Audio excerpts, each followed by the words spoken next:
It's December 29th here in Seoul, and I'm Kim Dami. We begin with these stories making the headlines at this hour, starting with Washington's diplomacy with North Korea.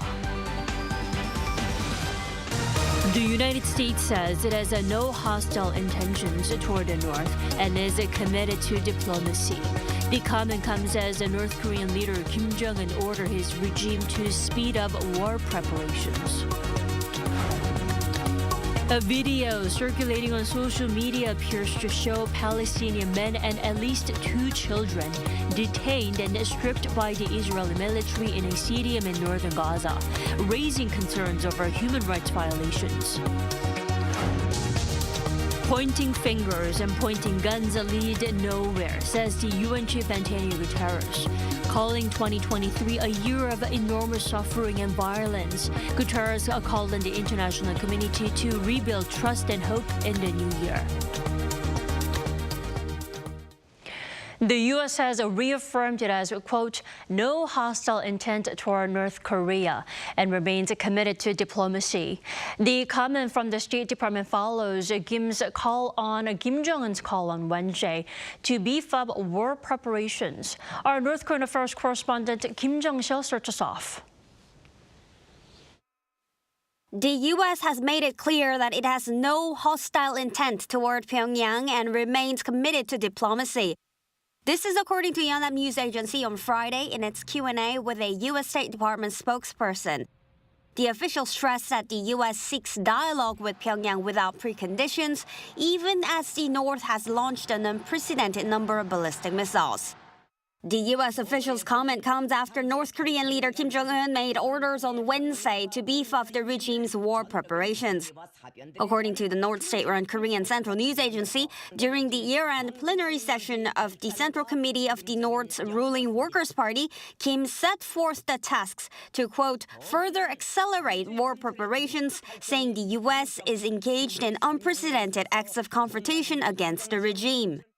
Meanwhile, a U.S. expert on North Korea reiterated that Washington must shift its policy focus from denuclearization to arms control and reduction. Yoon Lee, a former deputy assistant director of the Korea Mission Center at the CIA, recently wrote on the Foreign Policy Research Institute's website that the first step to this process is to, quote, politically accept North Korea's de facto status as a nuclear weapons state. Meanwhile, the South Korean National Intelligence Service said North Korea is highly likely to engage in provocative actions at the beginning of the year ahead of South Korea's general election in April and the U.S. presidential election in November. In a press release on Thursday, the NIS vowed to make efforts to establish early warning and preparedness systems with relevant ministries. Kim Jong-sil, Arirang News. As part of a key year-end party meeting, North Korea discussed the developing light industry and reviewed the 2024 budget.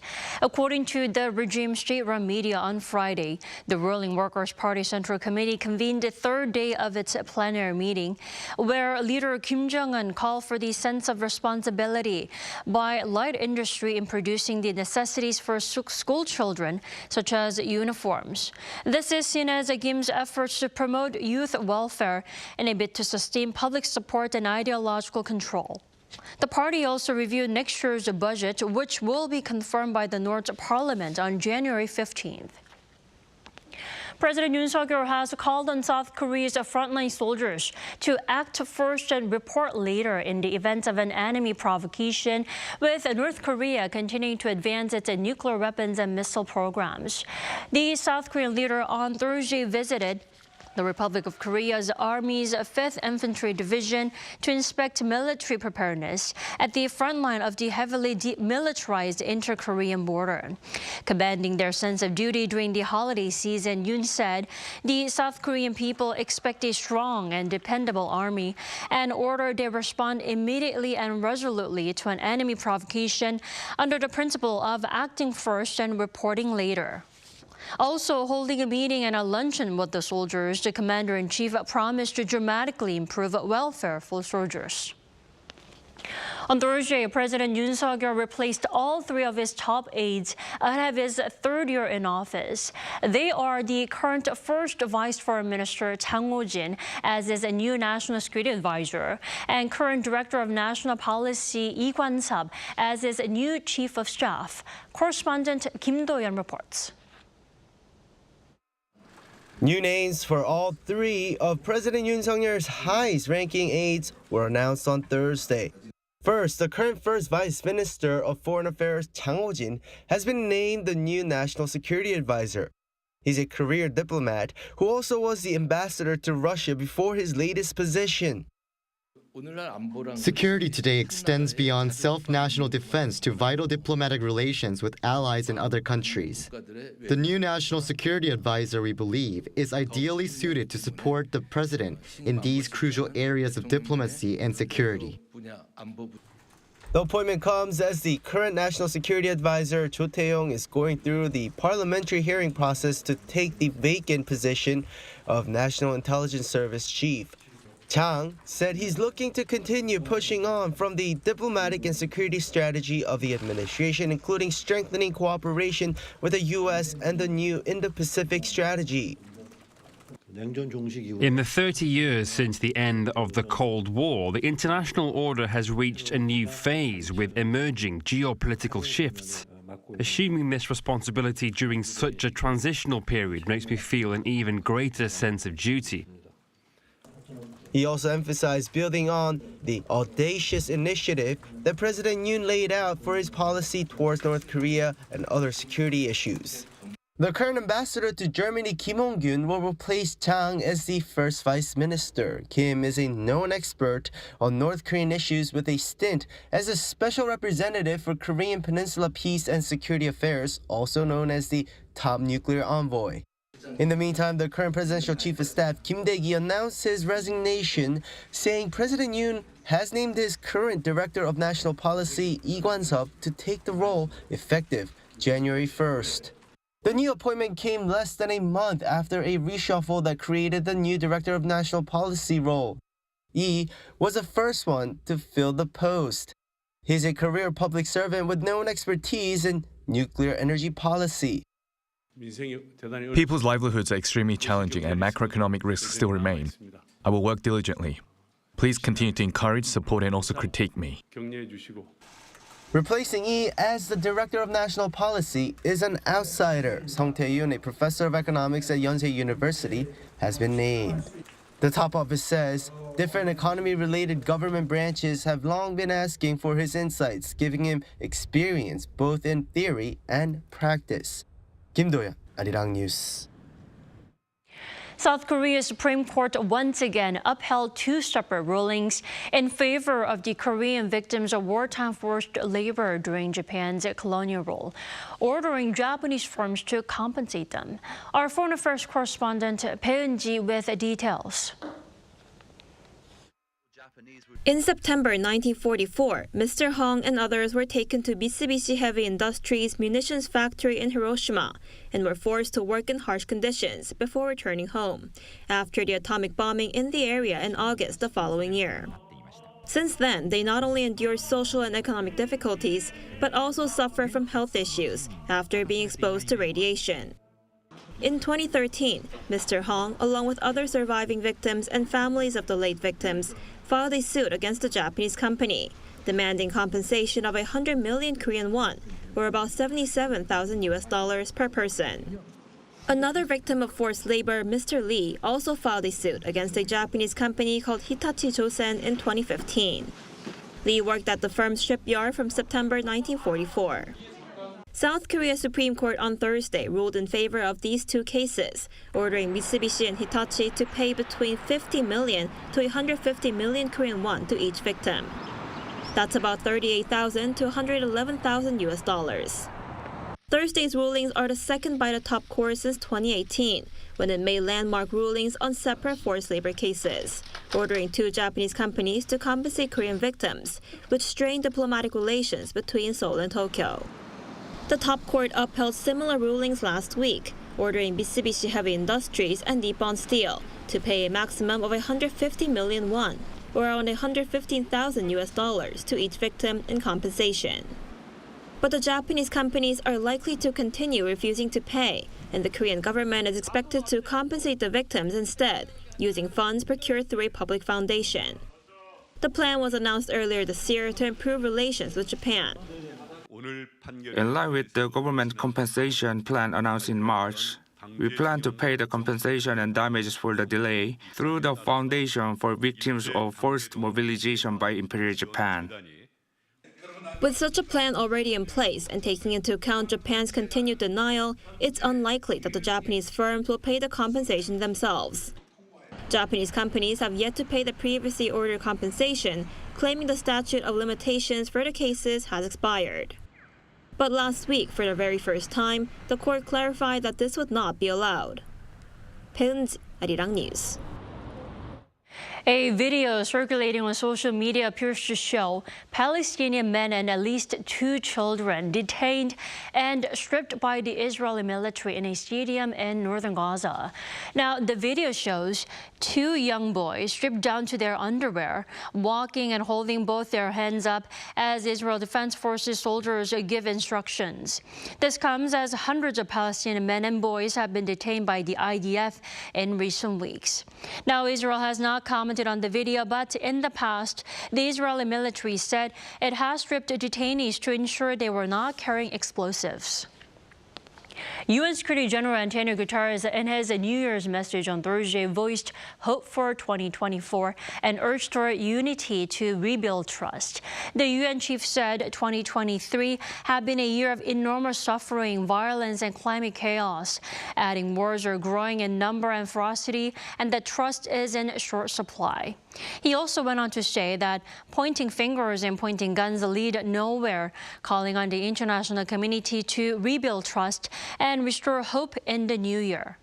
Guterres says the UN will also do its part in rallying the world for peace, sustainable development, and human rights.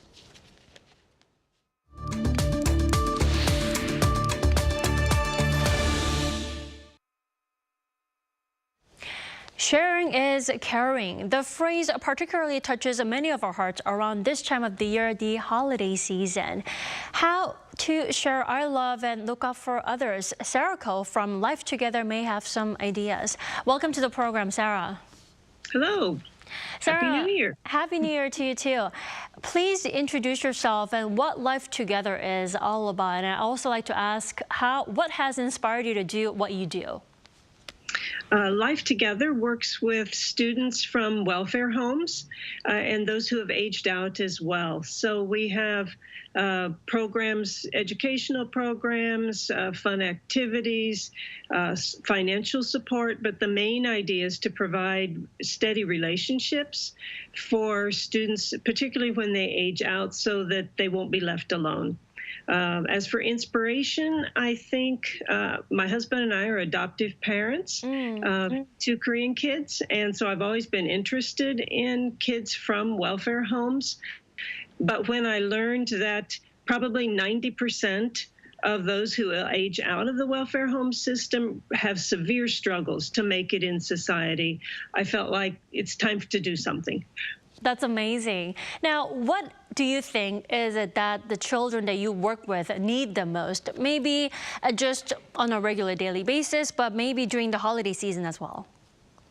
Well, long term, what they need the most is one caring person. If they have one caring person in their life, they'll be able to make it. Somebody who will come alongside in the absence of family, somebody they can turn to for fun as well as advice and support. But especially during holidays, I think children feel especially alone because they don't have family to turn to. Definitely. So one caring person.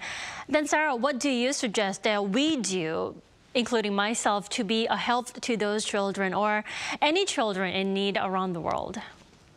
I think the first thing is to actually see people. I mean, we all walk past people on the street, in the subway, even the ladies cleaning the bathrooms in the subway stations. They're to actually see the people that we walk by and get some sense of their lives, and then have compassion for the people, not judgment, but to have compassion, and then go near them and say, okay, what can I do to help? Maybe I can't give $100,000, and money actually isn't what's going to solve the problem. It's those relationships. But hey, I can play the guitar, and I could come and I could, teach a student how to play the guitar, or I can learn how to knit. I can teach somebody how to do something, or I can paint a picture, something that everyone can do something. And it's finding that one thing that you can do to make a connection on a personal basis with another student. Certainly. Sarah, I'm sure you've come across so many people and so many children. If you would like to share a story or anecdote that holds dear to your heart, please do. I think the thing that strikes my heart the most is almost 100% of the students that I know would say when they're getting ready to age out, when they're high school seniors, is that they're terrified of the future. And I suppose the story that breaks my heart more is the students who say, when I ask them, what's the one thing that I could do for you to help make a difference in your life? And the response is, I wish I had a family. And so whether it's, stepping in to be that kind of family to someone is really what is the most important thing. Definitely. All right, Sarah, thanks so much for sharing your stories and joining us today. Happy holidays and stay warm. Thank you. Thank you.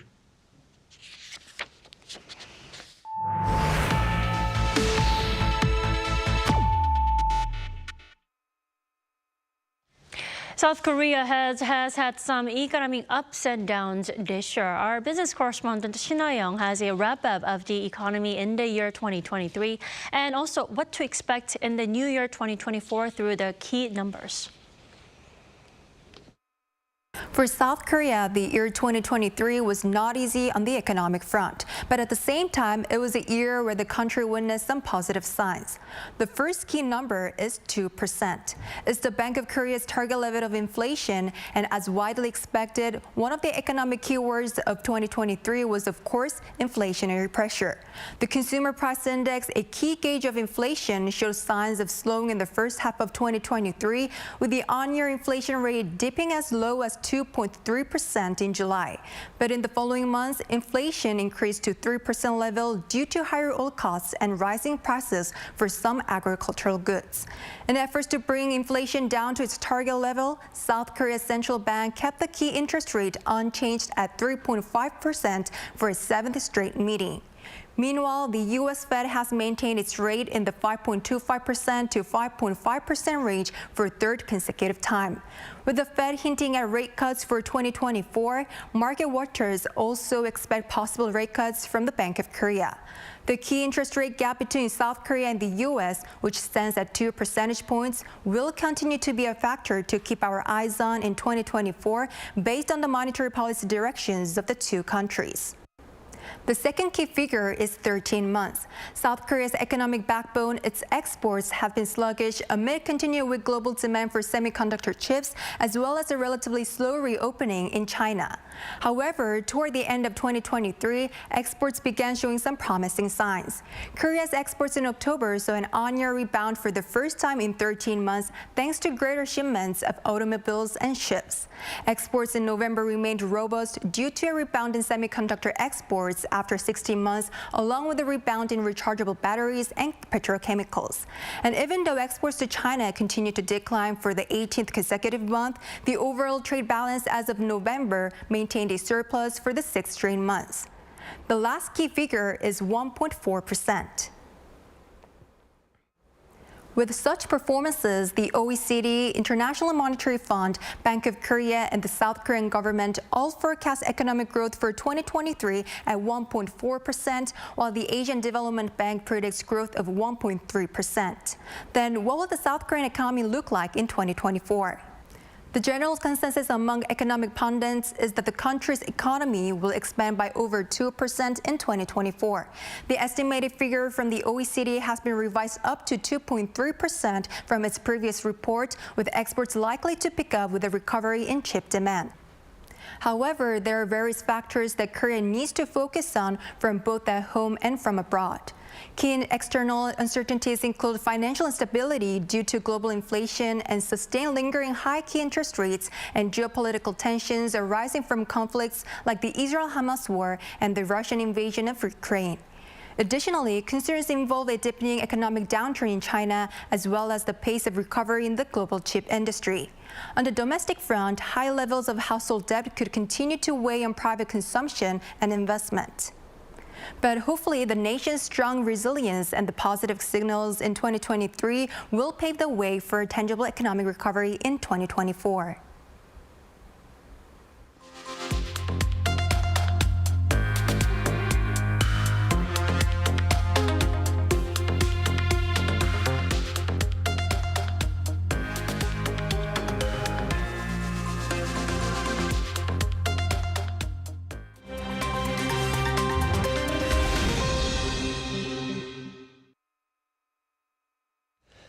Good morning. I'm Kim Ji-young, and now we turn off to stories from around the world.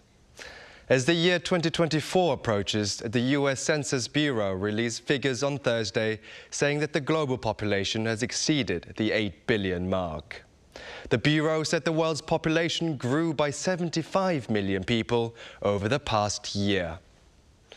While the United Nations estimated that the 8 billion threshold was passed in November 2022, announcing November 22nd as the day of 8 billion, the U.S. Census Bureau suggested that the 8 billion mark was passed only in September this year.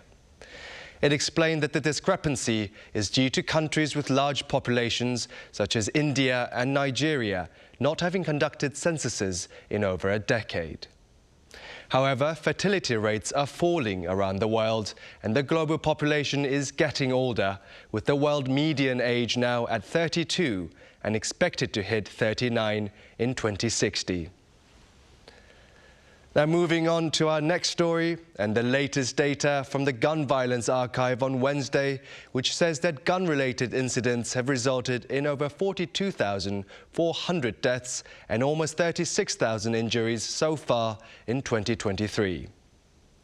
The non-profit said over 1,600 of the victims were minors under 17 years of age. It also said that around 650 mass shootings took place across the U.S. this year. Data show that over half the deaths were acts of suicide, with an average of 66 gun-related suicides per day. Now, former U.S. Senator, co-founder of Kohl's department store chain, and former owner of NBA's Milwaukee Bucks, Herbert Kohl, died on Wednesday, aged 88. Kohl's death was announced by Herb Kohl Philanthropies, which stated that he died after a brief illness. Kohl was a Wisconsin Democrat who served in the U.S. Senate for 24 years.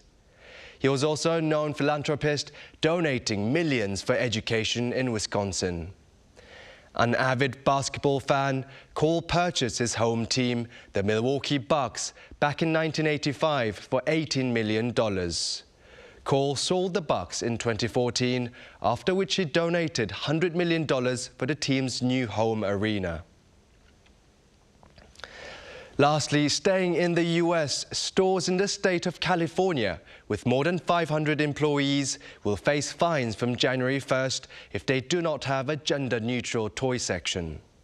As the new state law, the Assembly Act 1084, signed by Democrat Governor Gavin Newsom in 2021, comes into force on January 1st and means that stores will sell childcare items or toys will be subjected to a maximum of $500 fine if they fail to create a gender-neutral toy section for kids 12 years old and under.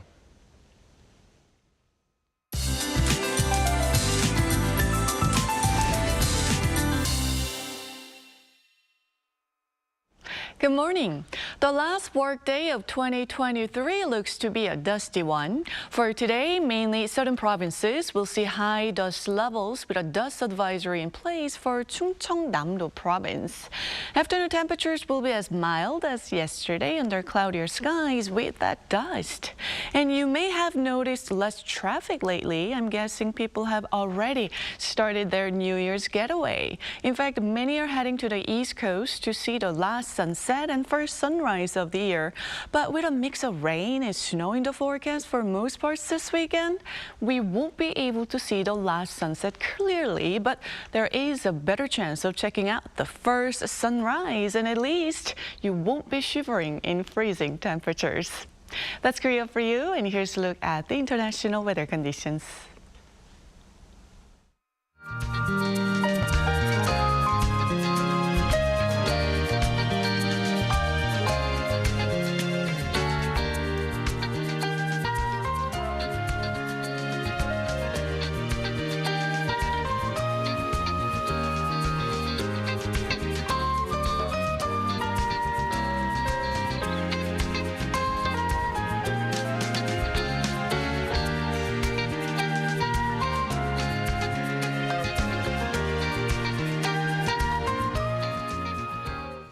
We thank you for watching New Day at Arirang. We'll be back next Monday in the new year. Goodbye.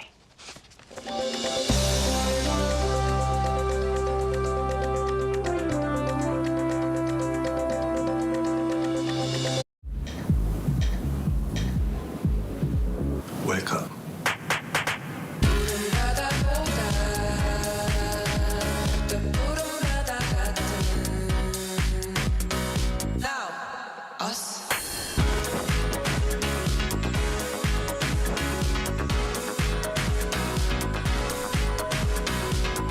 엄청난 에너지를 춤으로 뿜어내는 나라.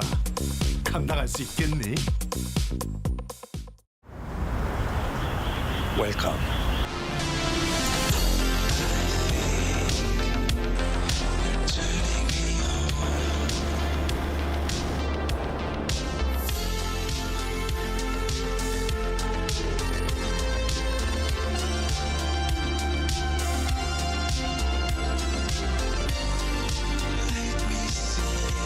(24시간) 불이 꺼지지 않는 나라.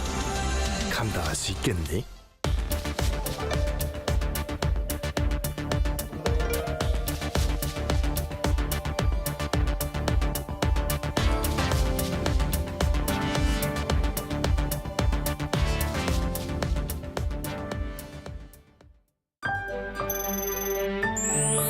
Hello, I'm Gustav Slamečka, Czech ambassador. Arirang TV is doing its best as a media diplomacy channel representing Korea by delivering current affairs information and news in a balanced voice. Everyone I meet can get news about Korea through Arirang, and we are thankful. I hope Arirang TV will continue to take the lead in delivering Korea's news to the world, and I hope it will be a channel for the world and Korea to synthesize. Resonating with the world, Arirang.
둘, 셋. Hey, Mr. Cupid, who's lying? Make sure you listen to what I say. I may be stupid or quite naive.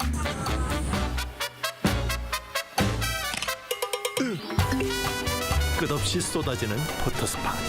휴대폰 한 대로 감당할 수 있겠니? Straight through my heart. 한국에 오면 먹어야죠.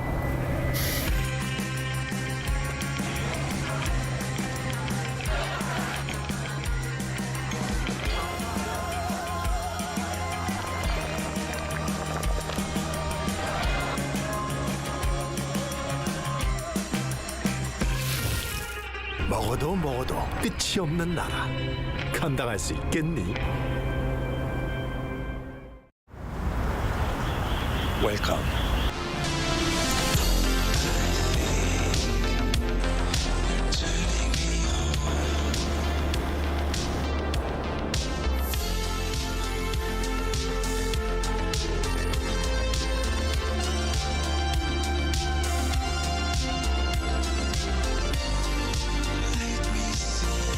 (24시간) 불이 꺼지지 않는 나라. 감당할 수 있겠니?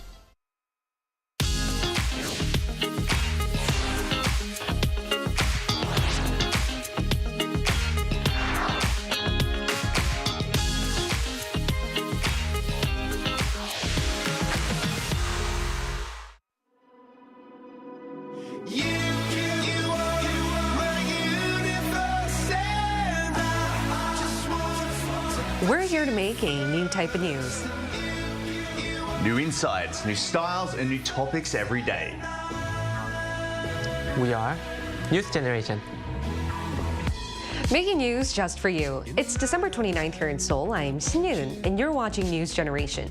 Joining me in the studio is Walter Lee. Lovely to be here. And today we have a very special guest. It's Yang Min-seok. Welcome, Min-seok. Yeah, hello, nice to meet you. I'm a big fan of News Generation, so nice to meet you guys. Nice to meet you. Nice to meet you. It's a pleasure having a fan here in the studio, and we'll explain why very soon. Now, both are here to speak on behalf of people in their 20s and 30s. As usual, let's start with our news feed, which covers different hashtags and news items that have been trending on social media over the past 24 hours. Russia has warned that it might take retaliatory measures against South Korea's export curbs. Moscow's foreign ministry spokesperson on Wednesday said Seoul's decision to expand its export ban list at the request of Washington was, quote, unfriendly. South Korea's trade ministry decided to add 682 items that will no longer be allowed to be shipped to Russia and Belarus. This includes heavy construction equipment and rechargeable batteries that may be used for military purposes. And moving on to the second one, from June, South Korea changed its age counting method. Before, Korea would consider a person 1 year old at birth and add 1 more year each January 1st. In other words, an infant born on December 31st would be considered 2 years old the very next day. But officials decided to conform to the international age counting system that adds a figure only after a person's birthday has passed. The Ministry of Government Legislation surveyed some 22,000 civilians and found that 89% of them followed this system. 7 out of 10 said they've already been counting their age this way, but at the same time, half of those surveyed said it felt awkward at first to do so because they were so accustomed to their original Korean age system.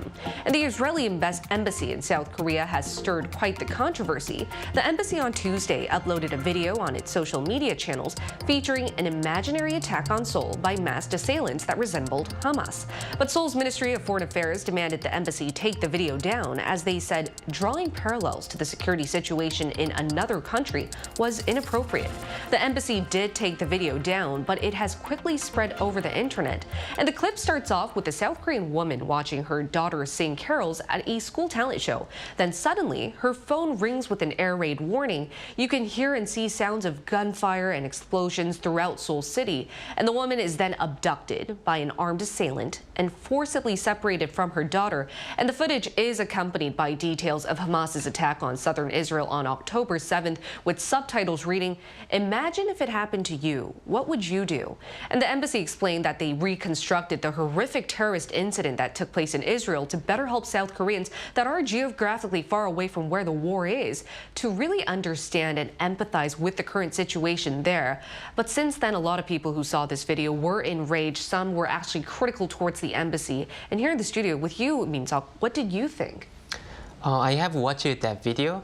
In my humble opinion, the way of expression is quite violent. So if they could have changed their way of expression, it could be better. But what I want to say is that whatever their intention was, war is never going to be justified. Exactly. War is never going to be justified. And I think a lot of people, including myself who saw the clip, could really understand, even without having to see those graphics, we already know how dire the situation is over in Israel. Now, here in the studio, Walter, what do you think about the way that the embassy uploaded this video and took them down? I think shockvertising is not a new concept, obviously. It's to get attention. However, we don't need to... Obviously, we feel bad for what's happening overseas. However, we are still in a war technically, aren't we? Yes. And this is something that could happen to us. So we don't need the comparison of what could happen in our country, because it's something that could seriously happen in our country, and sometimes, you know, we do think that, and we're not unaware of the circumstances of war. So I do think it was unnecessary. I do think there were better ways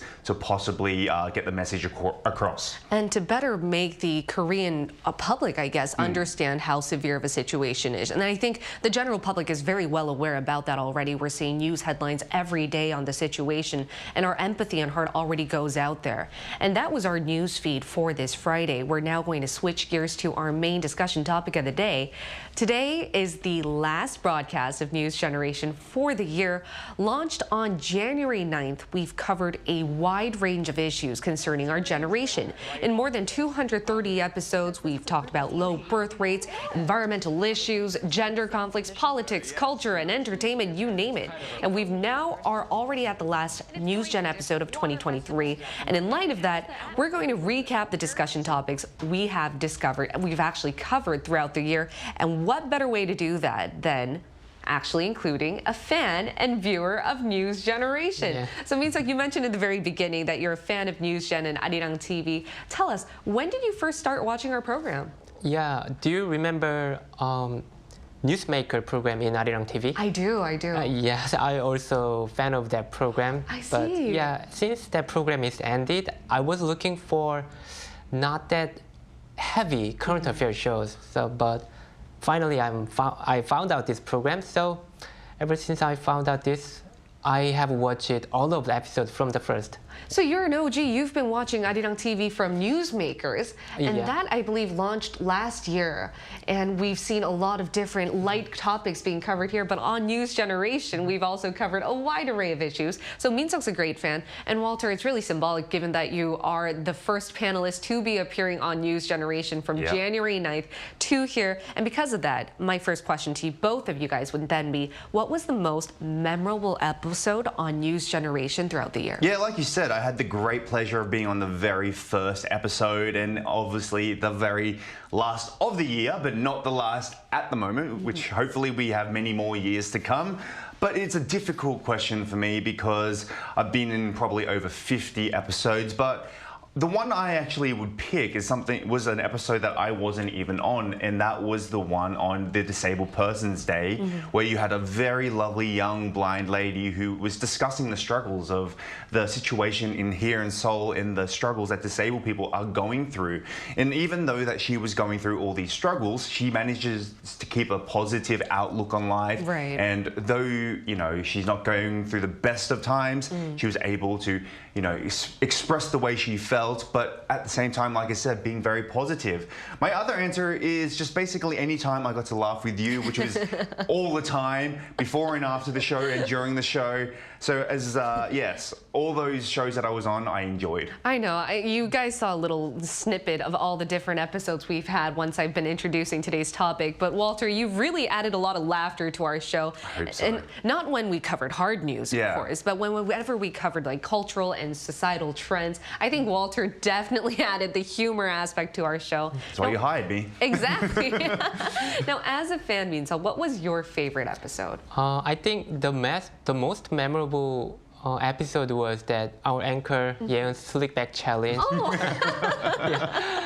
Because I'm a big fan of current affairs shows, but I've never seen that someone tries to have a slickback challenge in the show. So it was shocking and funny at the same time. Okay, and I love it. I don't know why you decided to use the word shocking, but for our viewers who haven't seen me try the slickback challenge, take a look at the screen. This was an episode where we dedicated our time in explaining how the slickback challenge really resonated with the new generation. And there's me trying it out. Actually, Walter filmed this for me, and Jihi, one of our panelists there, also helped out as well. It was very difficult at first because what I was trying to illustrate was that this is trending, but it seems very easy to do at first. But as you can see, it's not that easy, guys. Like, I really practiced. Okay. You really did practice, actually, a lot. Practice. That was not the first take. Sadly, that was not the first take, but don't you think I nailed it towards the end? I really hopped around as if it was You hopped around. If it was called the hop around challenge, that would have been fine, but it was called the slickback challenge. Yeah, so yes, thank you, Min Seok, for highlighting how that was your favorite episode of the year. No, but what you guys really mentioned accurately depicts the aim of our program. We're here to make a new type of news, talk about pressing issues and concerns of young adults. And looking back, then what were the main concerns that young adults here in Korea had in the year of 2023? Yeah, so the year of 2023 was quite interesting. So if we actually take a look at the screen in regards to what were the main things that people were worried about, we can find out that employment and career paths were the top amongst all the other sections that you can see there. Now, obviously, a lot of people want to move away from their job or they want to get something with more money, so I completely understand. But what's quite interesting is that you'll also see dating, personal relationships, and also marriage on there. So there's a lot of interaction. Like, people are worried about how they perceive themselves with other people. People want to get into romantic relationships. People want to get married. Right. These are some things that we talked about. And I know that you and I, we personally talked about marriage a lot. We talked about dating. We talked about, obviously, the reasons why, which we'll get into later. But yeah, the main one was career path and employment. Exactly, and we're going to delve into these one by one, starting with career path and employment, finding the perfect workplace. I, for myself, can really relate to this issue as well. But what about you, Min Seok? Yeah, I was a designer from one of the conglomerate in Korea, but I quit it several weeks ago to follow my dream. So I think the quiet quitting is one of the keywords for this year. One of my colleagues realized that if we work in the company for a long time, we cannot be rich. You can't save up. Finally, we will become a middle of age, and then I'm afraid that what if I'm gonna open the chicken store without any preparation all of a sudden? So I decided I have to prepare part 2 of my life before I'm 40. So I prepared to change my job for 5 years. Wow. And after work, I studied English and update my portfolio constantly. So the bottom line is that these days, MZ generation of around me are struggling for their self-development. I think that's a very key word that you mentioned. I think our generation, a good keyword that sums us up is we have that fiery passion to constantly want to self-develop. And another topic of interest that you mentioned, Walter, is dating. Dating always seems to be a hot topic of interest for millennials and Gen Z. Now, what were some main issues on the dating front here in Korea this year? Well, many of the young generation are either on the side of, not wanting to date because they want to, focus on their career path, as I mentioned earlier, something that is concerning many. Also, economic reasons as well. Traditionally, the male used to pay for dates, etc., and now we are having trouble just to keep and save money. Where on the other side, some people are maybe a little bit putting their standards quite high, quite specific. A good example, and we covered this really early on in the year, is like the MBTI, right? Some people make prejudgments on people just based on their MBTI and never end up going out on an official date. There's also the concept of meeting naturally, meeting unnaturally, meeting anyone as well. So obviously meeting naturally is just like at a party or somewhere. Meeting unnaturally would be, I guess, what we call soulgetting or blind dates. I don't know if that's unnatural or natural. That's kind of interesting. I know. Yeah, so anyway, some people want to meet them naturally, some people want to meet them unnaturally. There are many different factors, but at this point, I think a really big reason, and I'll talk about it a bit later as well, is also just the money factor. The money factor obviously plays it. And as we mentioned before, there's so many different new terms that really encapsulates the dating trends here in Korea. There's amanchu, chamanchu, immanchu, and they're all acronyms of Korean, as you mentioned, Walter. You meet anyone, you meet someone naturally, or you just meet someone unnaturally, whether that be on blind dates. Now, Minso, what about you? Could you relate to the fact that a lot of people from our generation are interested in dating? Yeah, I'm enjoying to watch 나는 Solo. It's I Am Solo in English, which is dating program. I think the most of panels' ages are middle of 30 or more. And when they are talking about their ideal type, they are having their own standards about personality and financial status and appearance. But I think those standards are quite high. And mostly they are competent and they are in very stable position financially. And they are enjoying their hobbies and stable lifestyles. So if I were them, it's very hard to give up their stability. Exactly. Yeah, so what I think is that high standards by various lifestyles are affecting to delay their marriage. Exactly. And speaking of delaying marriage, that seems to be another pressing issue in our generation, but not just in Korea, around the world, apart from us having very high standards. And I think that's only natural given that we are living, especially in Korea, in better socioeconomic atmospheres. We know what we want, we have what we need, and that is why we naturally are navigating for higher things. What are some other factors that seem to be delaying marriage? I think a lot of our generation now are not looking at marriage as a must these days.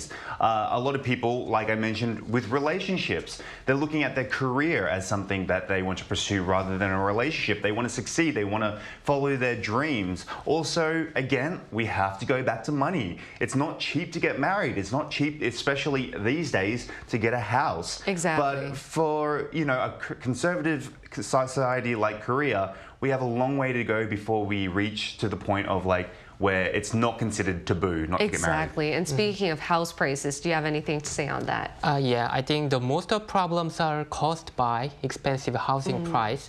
I heard that many couples want to start to their marriage life from enough space apartment. It should be at least 24평, which means 79 square meter.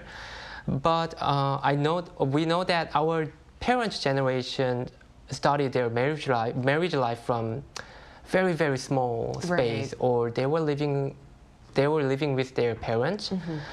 But younger generation doesn't want to choose what our parents' generation went through.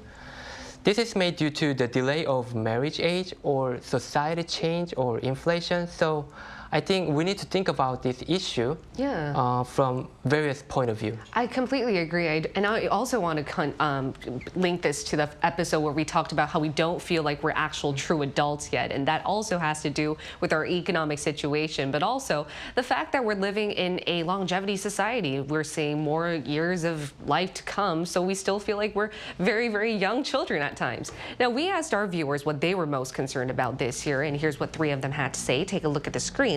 Let's start with Nuri. Nuri said, dieting. How could I resist the delightful fragrance of fried chicken? Flopply Flop Flop said, my biggest concern was the housing market and inflation. Rex said, my biggest concern for 2023 was stretching my income due to increasing prices and higher taxes, followed by the ongoing conflicts in Europe and the Middle East, affecting the global economy, also concerning incidents of COVID and pneumonia. Now, these are what our viewers had to say. And once again, Minseok, Walter, you guys are doing a great job representing our program's viewers and young adults in South Korea. But to add a global angle, we're now going to include a fellow millennial in our talks. Please stay tuned for our live interview.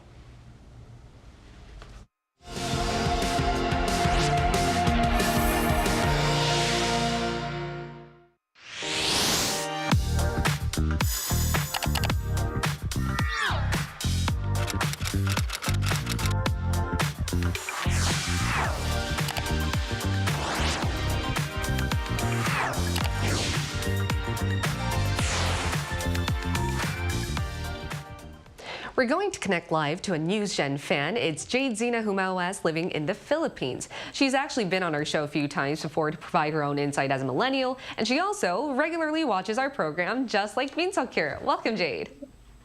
Hello, everyone. It was nice to be here again. All right, Jade, it is the last NewsGen episode of the year, and we've been dedicating our time to look back at the main issues we've covered so far. What was your personal favorite episode or issue on NewsGen? One of the most memorable episodes for me was the Zero Waste Challenge, where I had the opportunity to be the guest. This particular episode stand out because it allowed me to impart my knowledge and firsthand experiences on the topic. It was amazing to pass on my experiences and insights because not everyone recognizes the critical need to take care of our environment. And it was a chance for me to show how committed I am to making a difference. And that moment for me, it really meant a lot for me. That's excellent. And aside from that, was there any other news story or personal concern that took up your mind space in 2023? Yeah, throughout the year, balancing my academic studies, part-time jobs, and freelance work was always on my mind.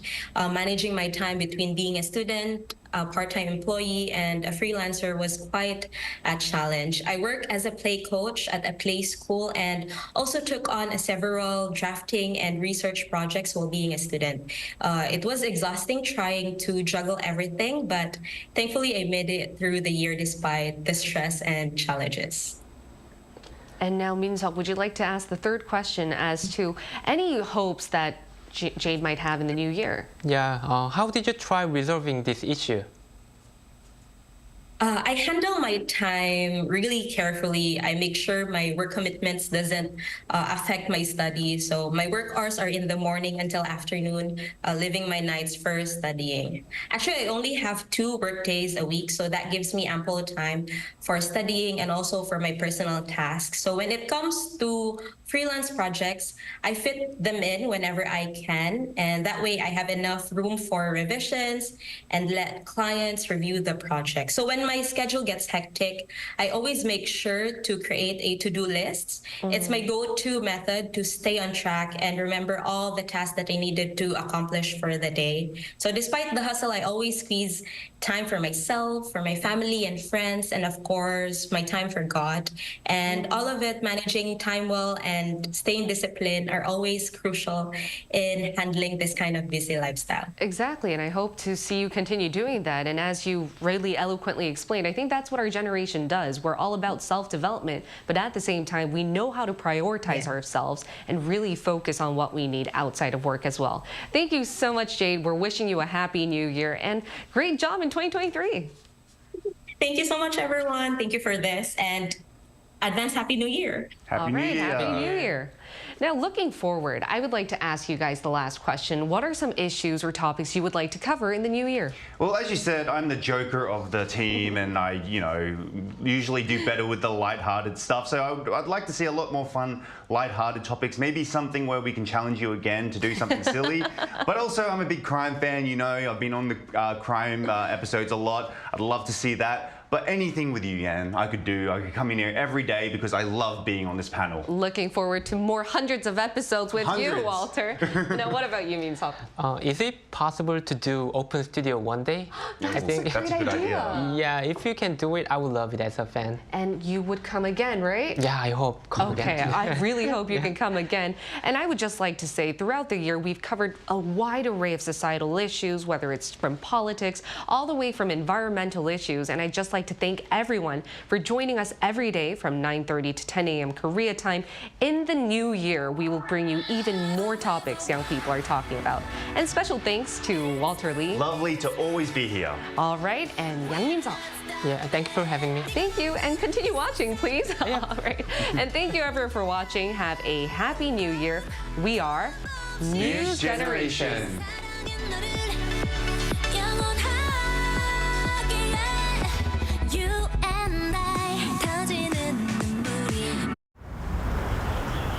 Welcome.